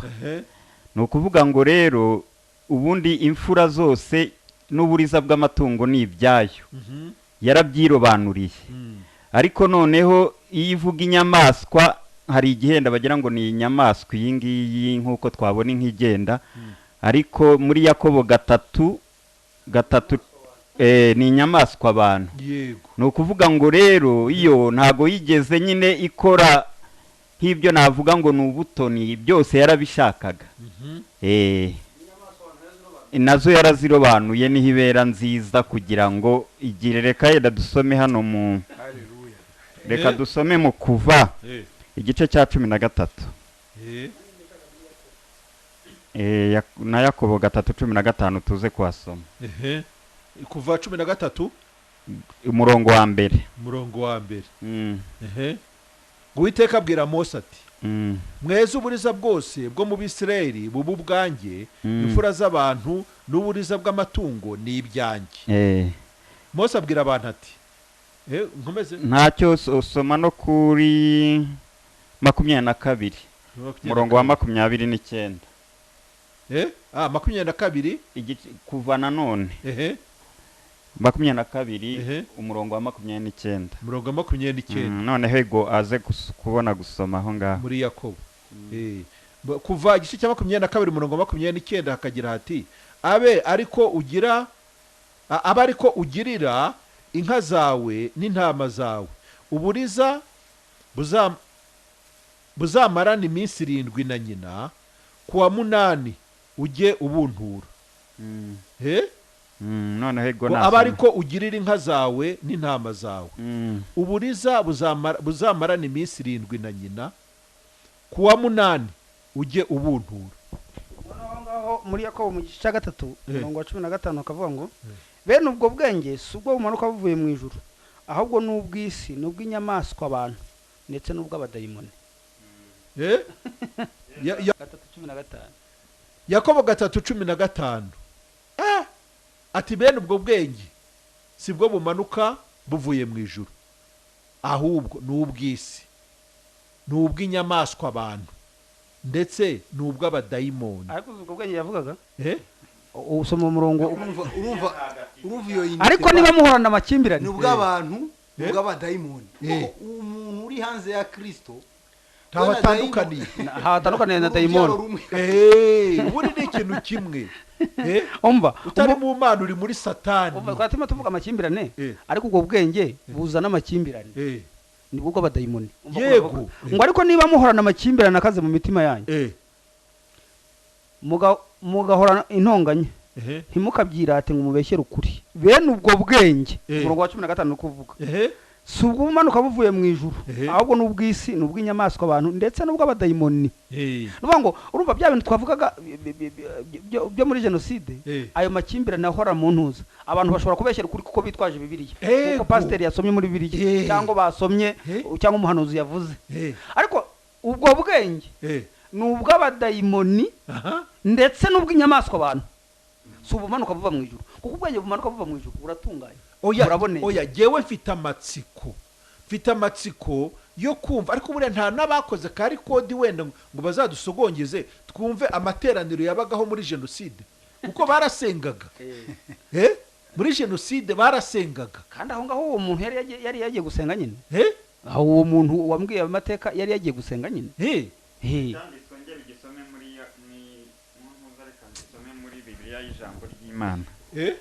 Muri Bibiliya y'ijambo ry'Imana haravuga muri Yakobo 3:15 ngo ubwenge nk'ubwo ntibuturuka mu ijuru, ahubwo n'ubw'isi na kamere y'umuntu ndetse na Satani. kabisa kamere y'umuntu na Satani ni bamwe. umva ubwenge buturuka mu ijuru rero ku murongo wa 17 ngo ariko ubwenge buva mu ijuru irya mbere buraboneye kandi n'ubw'amahoro n'ubw'ineza bwemera kugirwa inama bwuzuye imbabazi n'imbuto nziza butarobanura ku butoni kandi butagira uburyarya. Nta buhutu nta bututsi burimo. Ubwenge buva mu ijuru buraboneye n'ubw'amahoro buratunganye bwemerwa kugirwa inama. Ubwo nibwo bwenge buva mu ijuru. Kandi ubwo bwenge urumva hari ubwenge bw'isi hari n'ubwo mu ijuru. Ubw'isi rero twabusomye kare twahoze dusoma isi yariyo n'abasambanyi bayo abaribo. Noneho wumve n'ubwenge buva mu ijuru. Umuntu ubwo bwenge buva mu ijuru Bibiliya avuga ngo ni Yesu, niwe waduhindukiye ubwenge buva ku Mana, kuko ariyo Mana yazanye ubwenge bwayo irabuduha. Ariko igitangaje ni uko abantu bayitekereza atari ko yo yabishatse kubigenza. Abakorinto ba mbere igice cya mbere umurongo wa 18 reka ariko mpera ngeze hepfo gatoya. Ijambo ry'umusaraba kubarimbuka n'ubupfu, ariko kuri twebwe bakizwa n'imbaraga z'Imana, kuko byanditswe ngo nzarimbura ubwenge bw'abanyabwenge n'ubuhanga bw'abahanga nzabuhindura ubusa. Mbese none umunyabwenge ari he? Umwanditsi ari he? Umunyampaka wo muri iki gihe ari he? Ubwenge bw'isi Imana ntiyabuhinduye ubupfu, kuko ubwo ubwenge bw'Imana bwategetse ko abisi baheshwa kumenya Imana badaheshwa kumenya Imana n'ubwenge bw'isi, Imana yashimye gukirisha abayizera ubupfu bw'ibibwirizwa. Niyo mpamvu bakundwa, nahoze ntekereza pastor, kuki tuvuga ibyabereye ku musaraba, sibyo? Nyumva hano, kuki tuvuga ibyabereye ku musaraba? Kwa ryo tuba turimo kuvuga, hanyuma abantu bagasheka, kandi tuvuga ko twese tuvuga umusaraba. Muvuga ibyabereye ku musaraba. None se batuzize iki bavuga ngo twarayobye? Tuvuga ibyabereye ku musaraba.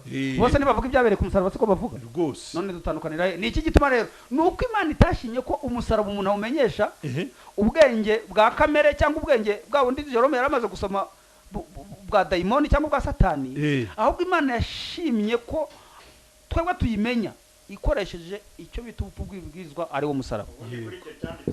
Muza Bibiliya ntagatifu yo ikivuga neza. Iravuga ngo kuri uyu murongo wa 21 uravuga ngo koko rero isi ku bwenge bwayo ntiyashoboye kumenyera Imana mu bigaragaza ubuhanga bwayo. Niyo mpamvu Imana yihitiyemo gukiza bemera ikoresheje ubusazi bw'iyamamaza butumwa. Ibyo yavugaga rero hano ho ni ubusazi nyine. Urumva yo yakoresheje ubusazi bw'iyamamaza butumwa. Urumva rero ubwo niko uvuga ibibwirizwa nyine. Urumva rero tuvuga umusaraba pastor. Yego. Abantu bateraniye hano mu madini asanzwe ngo ya gikristo ntibavuga umusaraba. Ya rwose n'abatangaga abantu muri genocide bavuga umusaraba. Babaga banawambaye ku ikoti. Yego. Babaga banawambaye ku ikoti. Ariko se ni ukubera iki? Bavuga ngo abantu bayobye kandi nabo barimo kuvuga iby'umusaraba. Nuko ubwenge bw'Imana itashimye ko umuntu yafata ubwenge bwa satani ngo abumenyeshe Imana. Kuko tumaze gusoma muri Yakobo hariya mu ijambo ry'Imana ndahakunze bwerekana ko ubwenge bwa kamere ari ubwenge bwa satani. Ntabwo rero ubwenge bwa satani Imana nibwo yashatse gufata ngo abari bwo bumenye Imana. Ibyo bintu numva byashoboka? Ntibyashoboka. Twari dufite ubwenge bwa satani. Bwavuye ku giti kimenyesha ikiza n'ikibi. Ntabwo ari bwo bwari kumenya Imana, ahubwo Imana yashimye kudukirisha ubusazi bw'ivuga butumwa. Ko yashimye. Urabona wa mugani wa Paulo, ntabwo tugendera ku byo turebesha amaso, ahubwo tugendera ku byo twizera. Kandi uwizera burya asa n'umusazi, kuko we ababona ibitagaragara, avuga ibitariho nkaho biriho. Urumva? Abantu kandi baba bireba. Twe tuvuga ibyo tureba ariko abantu ntibabibone.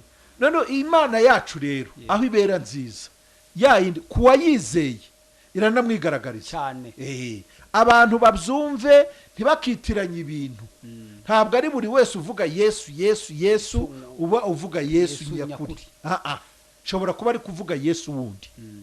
Uko imirimo y'Imana iragaragara. Uko na mahoro n'ubugwaneza, imbuto z'urukundo, imbuto z'Imana. Oya reka ndebe izo mbuto. Ukiba kuzireba nagira ngo mbabwire hano muri Yohana mu Rwandiko rwa mbere. Nsoma umurongo wa 10 na 11 na 12. Kandi uko guhamya nuko Imana yaduhaye ubugingo buhoraho, kandi ubwo bugingo burirwa mu mwana wayo. Ufite uwo mwana ni ufite ubugingo buhoraho, nawe udafite umwana w'Imana nta bugingo afite. Yego. Nuvuga ngo umuntu ufite Imana ni ufite ubugingo buhoraho. Uvuga ko adafite ubugingo buhoraho butegereje. Kandi ufite ubugingo buhoraho, reka nkunganire mwaho ngaho. Kandi umuntu ufite ubugingo buhoraho ni umuntu ufite iyo Mana nyamana. Yego. Kandi ari umucunguzi, kandi ari umugabo. Uwo ni ufite ubugingo buhoraho. Ntabwo ari ubuvuga gusa. Ngo mfite ubugingo ngo ni watuza akanwa kawe, ngo muzane, ngo ni bande bashaka kwakira Yesu, ngo muzane, ngo musubire mu magambo, ngo ni mugende ngo murakijije. Ibyo si byo turi kuvuga. Umuntu ufite ubwo bugingo buhoraho ni umuntu ufite Imana. Kandi umuntu ufite Imana nanone agaragazwa n'ibiranga iyo Mana. Ntabwo ari ibintu byo mu cyuka gusa ngo turirimbe haleluya, ngo dusirimbe tugire dute ngo turahimbaza Imana. Ibyo ibituvamo, ibyo dukora biragaragaza neza iyo Mana tuvuga iyo ari yo. Niba ariyo mu kanwa Imana y'amahoro. Iyi minota nayo Mana yanjye we, reba turiye mu 5 y'abantu yo guhamagara nabo kandi bacecetse. ubu banza baryohewe reka rwose tubaho umurongo ku batazi nyine umurongo bahamagaraho telefone ni 07 07 mirongo inani n'umunani 88 itanu na gatatu 53 irindwi kabiri 72 cumi na gatatu 07 mirongo inani n'umunani 88 mirongo itanu na gatatu 53 irindwi kabiri 72 cumi na gatatu iyo nimero ushobora kuyihamagara nonaha ushobora no kuza kuyihamagara igihe icyo ari cyo cyose kuko ni nomero yanjye ngendanwa iyi nomero ushobora kuyinyandikiraho kuri WhatsApp niba ukoresha WhatsApp ukavuga uti ndashaka icyo kiganiro ukinyoherereze kuri WhatsApp nkakikoherereza alo mwaramutse neza Imana ishimwe cyane Imana ihimbazwe ntabwo ndi bubabwire ibintu byinshi ahubwo ndabashimira cyane yego ntabwo mushobora kumva ubwoko bw'ikiganiro mwakoze uyu munsi reka twaryohewe cyane umuntu aribwira agaseka umuntu aribwira agaseka azamura ibiganza aryamye ni ukuri mwakoze kandi Imana ibahe umugisha ni ukuri Imana ihimbazwe hanyuma rero ibi bintu muvuga kandi natwe tuvuga yego reka tuvuge ko abantu bazatinda kubyumva bitewe n'igihe kinini bamaze bafite ibindi barya ariko kandi rero ukuri nk'uku gutomotse kandi koroshye kukumva ku muntu ufite amatwi afungutse biroroshye cyane kuzabyumva yego njye ntekereza ko ari ikibazo cy'igihe gusa ntabwo umuntu yagira ibintu imyaka 50 ngo wenda guhumuka kuje mu gihe gito ngo twese duhumukire rimwe biragoye yego ariko rero nk'uko bantuza baje bibagoye n'abantuza niko n'abandi bazatinda bakumva ko bari mu nzira mbi ariko kandi bakabona inzira nyayo nubwo bazaba bakerera ariko bazayibona kandi bazayibura yego yego Imana ibahe umugisha kandi icyumweru cyiza urakoze cyane nawe disi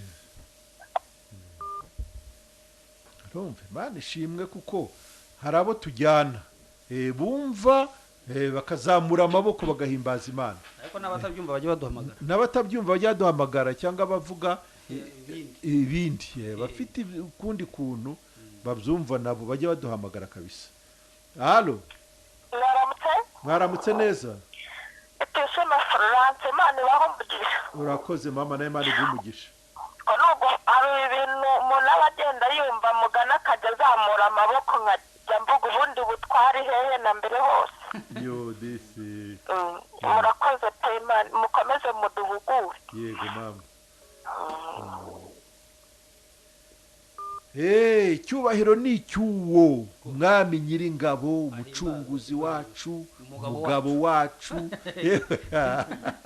Imana yaremye isi n'ijuru Imana ifatika pana Imana y'igihimbano Imana yo mu bitekerezo gusa halo mwaramutse neza ntabwo twabona uko tubivuga wenda hari uwabivuga kumva bari nko gukabya yego ariko amahoro n'umunezero umuntu aba afite mu Mana bisa naho utabona uko bisobanurira undi yego rero bira nivuga ngo twese uko twigishijwe Kristo ngo ahubwo twigishirizwe muri we ariko kandi ngo ibihura n'ukuri ko muri we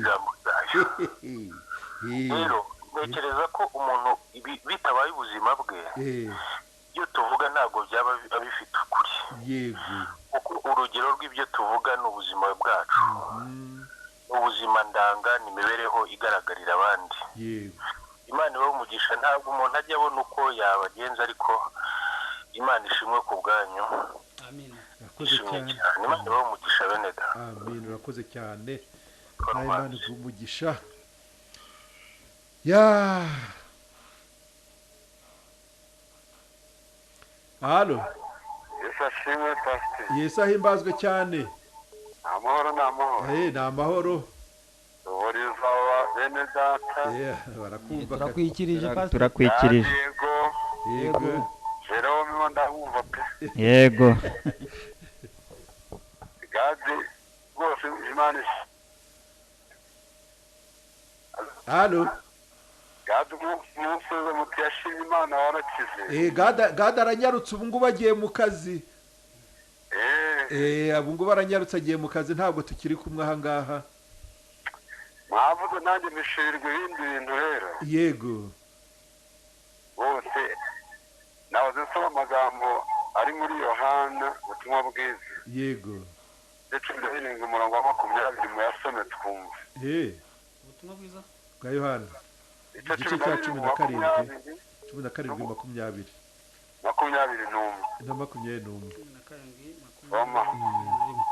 aravuga ngo sinsabira aba bonyine ahubwo ndasabira n'abazanyizezwa n'ijambo ryabo ngo bose babe umwe nk'uko uri muri jye data nanjye nkaba muri wowe ngo abo nabo babe umwe muri twe ngo ab'isi bizere ko ari wowe wantumye amen. Haleluya.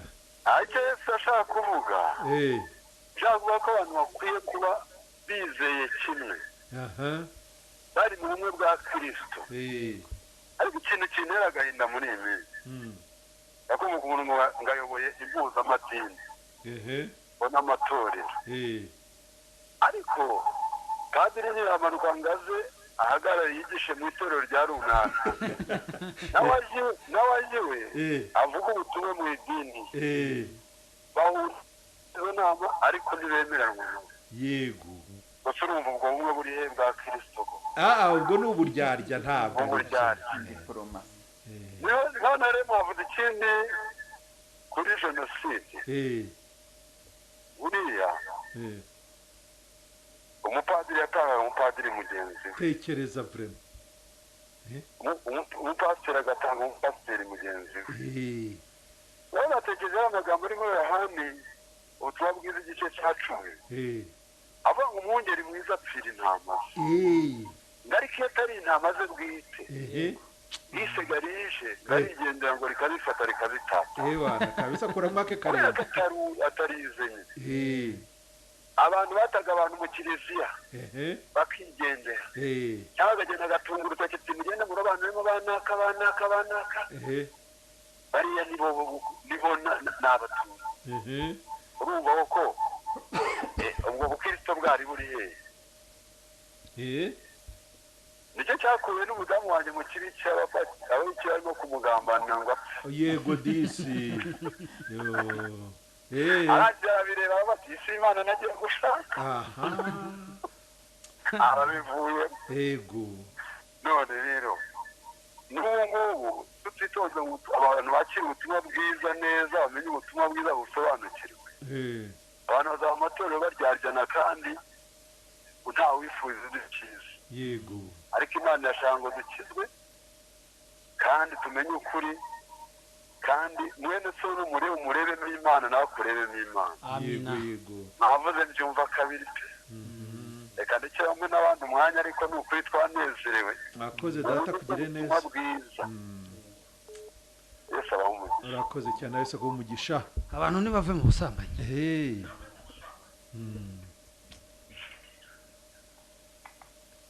Alo.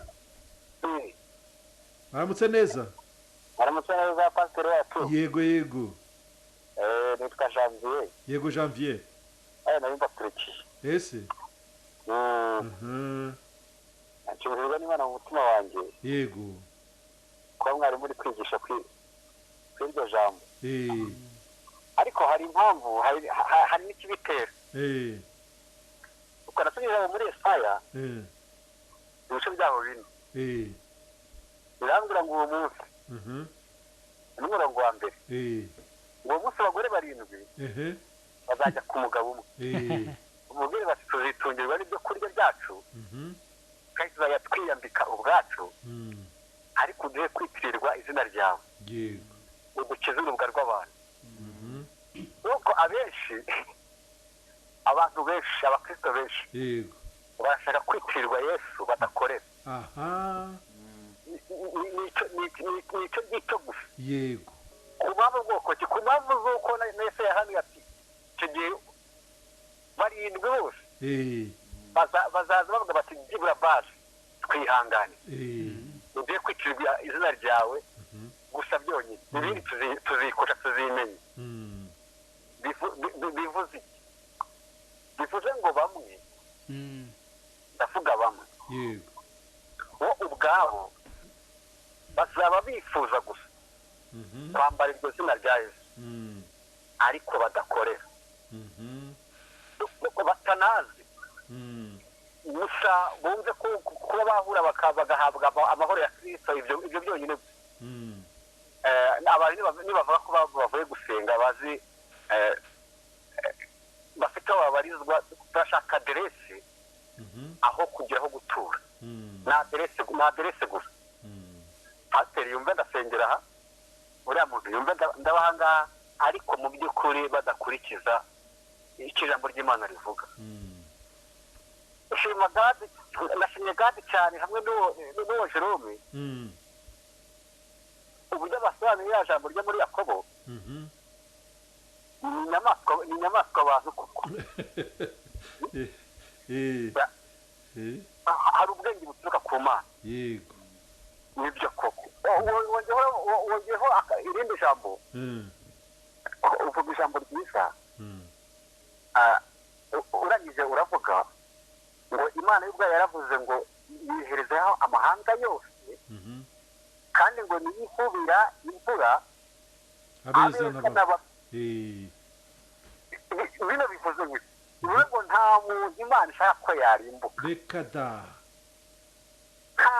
nta n'umwe ahubwo abantu nasomye n'ijambo rirambwira ngo isi izarimbuka ibifise imbuto mbi z'abantu bayituyeho yego ibyo dukora twe ubwacu nibyo bizarimbura isi yego kwitira Yesu tudakorera ari we dukorera imirimo dukora y'ubwayo igaragaza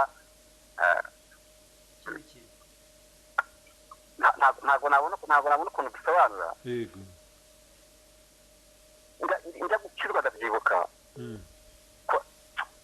ndabakunda cyane njye bakurikiye igihe murakorera kuri ya radiyo yego mbakurikiye igihe ariko uno munsi nibwo utazi ibintu ndavuga n'ingaze nanjye mpamagaye rwose yego uravuga rwose ndabyibuka ajya gukizwa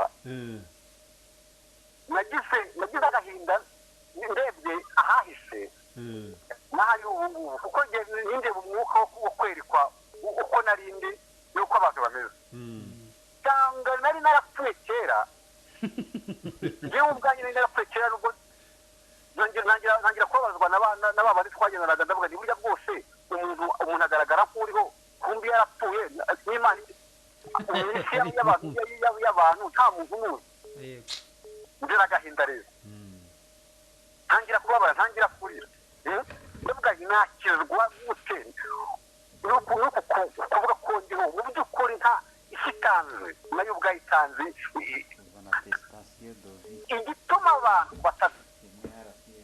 batamenya Yesu bakorera ni uko batarerekwa uwo bakurikiye uwo ari we nyakuri nababwira ngo pasta mukomereze aho ngaho gusa ni urugendo rurerure muzaterwa amabuye menshi ariko ndagira ngo ubwire hari ikintu nabonye kitarya ruswa igihe rwose ntabwo kijya kirya ruswa umuntu yavugana nawe uyu munsi ariko ejo hakazagaragara impamvu yahishurirwa iki cyatumye avuga nawe uno munsi agatangira kugira agahinda ese ubu ntabwo uri kubona sinshatse kuvuga andi matorero cyangwa se andi madini ariko se ntabwo biri kugaragara imbuto byabizwe kera ibyari cyane rwose nka rero umuvurungano gusa urashaka kubwira ahubwo ni ugukataza ubundi ubwo busazi bukababwiriza Yesu nyakuri yego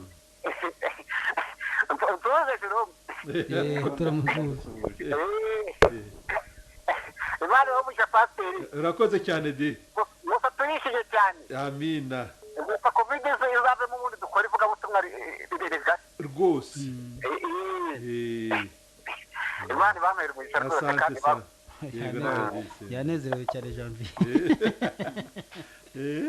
yanezerewe cyane halo muraho neza iminsi myinshi disi nanjye ntabwo nashaka kuvuga mu kiganiro ariko ndampari ubu hari ndampabaye rwose ntabwo nanjye ndacecetse ngo hari akantu gikunda kuvuga ngo ate utazarahura umwotsi ugasiga umuriro hari jambo ni iry'ubwenge cyane yego ndakurikiye cyane nanjye ariko rero nanjye tugameza kwiga mu kiganiro nibaza 98 yose ari abakirisitu wana igihugu kikagera bene aka kageni ntabwo byumvikana kabisa ntabwo byumvikana n'umuntu wese witwaga umukirisitu icyo gihe ashatse yakishyura amakitekereza ayakora ibyo yasengaga niri nuko yamwirane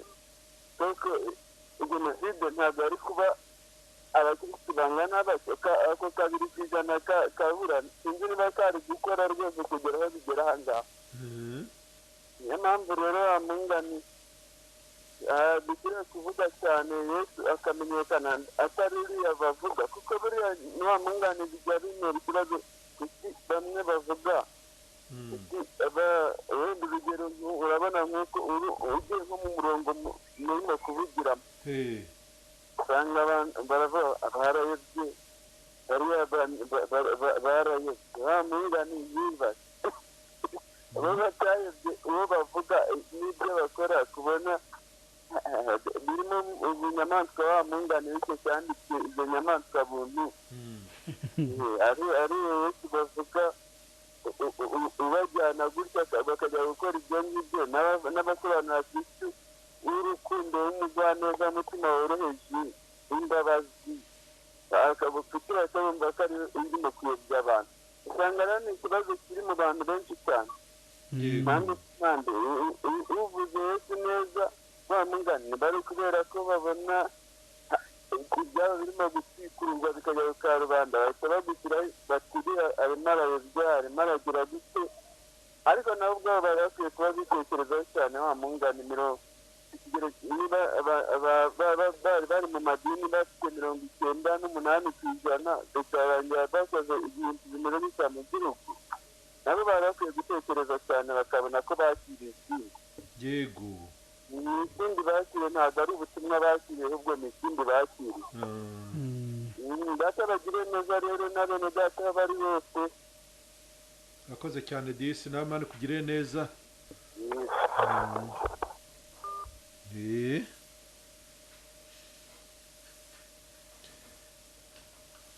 halo mwaramutse neza Christophe yego Kristo mwakoze rero ibintu biri kugenda bisobanuka yese kandi akandi kantu gasa n'agakomeye ubundi naje gusanga nashakashatse nsanga umuntu atiberaho n'ubundi bivuze ngo mutubereyeho natwe tukaberaho abandi kuko umuntu yibereyeho nta kintu byamumarira yego nanone wa mugani nk'umuntu w'umubyeyi hari amasomo umuntu ajya akura nko mu bana mu rugo hari ukuntu ugera mu rugo ugasanga umwana yigaraguye nawe wasanga yigaraguye kandi nturi mubuze kugukoraho yego wambaye neza noneho bigusaba ko umukarabya noneho akagukoraho uko ubishaka yego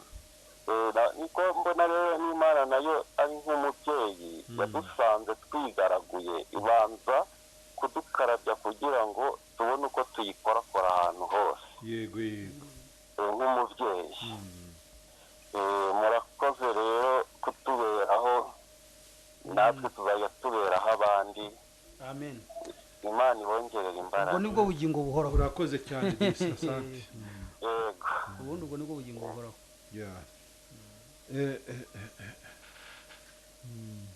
ubundi uwo mwuka urabona iri jambo akomeje kugarukaho kubaberaho nabo bakaberaho abandi iyo niyo misiyo ubundi ya Yesu Kristo Yesu Kristo abashaka nawe yatubereyeho nk'uko yatanze ubugingo bwe ku bwacu natwe biradukwiye ko dutanga ubwacu ku bwa bene data ubundi nacyo kiranga itorero rya Kristo icyo nicyo kiranga itorero rya Kristo halo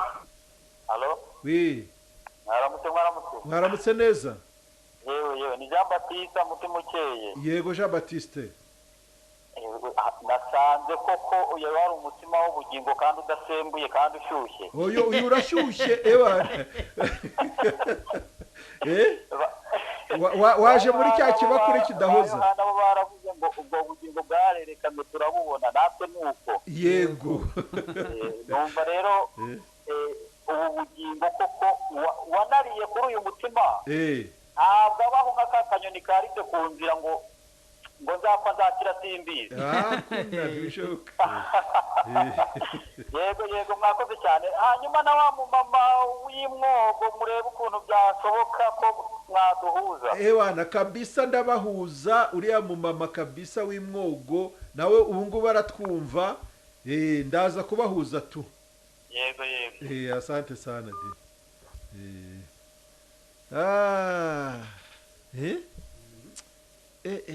kuberaho abandi iyo niyo misiyo ya Yesu kwitangira abandi tubona itorero rya mbere Pawulo mu Baroma 16:3 hariya mpakunda bibi Pawulo atangira ubuhamya umugabo witwaga Akwila n'umugore witwaga Priskila yavuga ati rwose bariya bemeye gutega amajosi yabo ngo acibwe kugira ngo bankize urumva abantu bazi Imana bavuga abantu bazi Imana bakorera Imana ya yindi idahinyuzwa hari ikintu badatinya nakunze buriya abantu bihakanaga abandi kubera gutinya urupfu harimo n'abihakanaga abandi atari undi mutima ahubwo ari kubera urupfu ubwoba ibyo rero ni ikigaragaza ko utazi Imana naho ujya utumvise n'ubutumwa bwiza niba hari ikintu ubutumwa bwiza bumara ubwoba ahantu hari ubwoba haba hari igihano kiba hari urubanza ariko abakuweho urubanza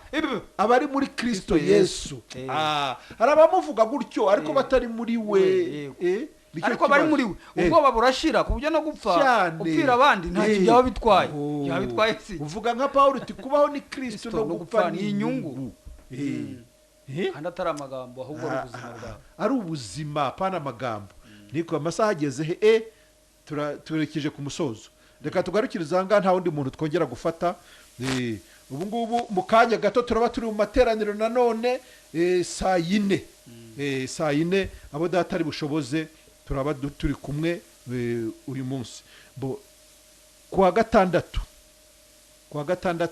saa 12 mu kiganiro ukuri kubohora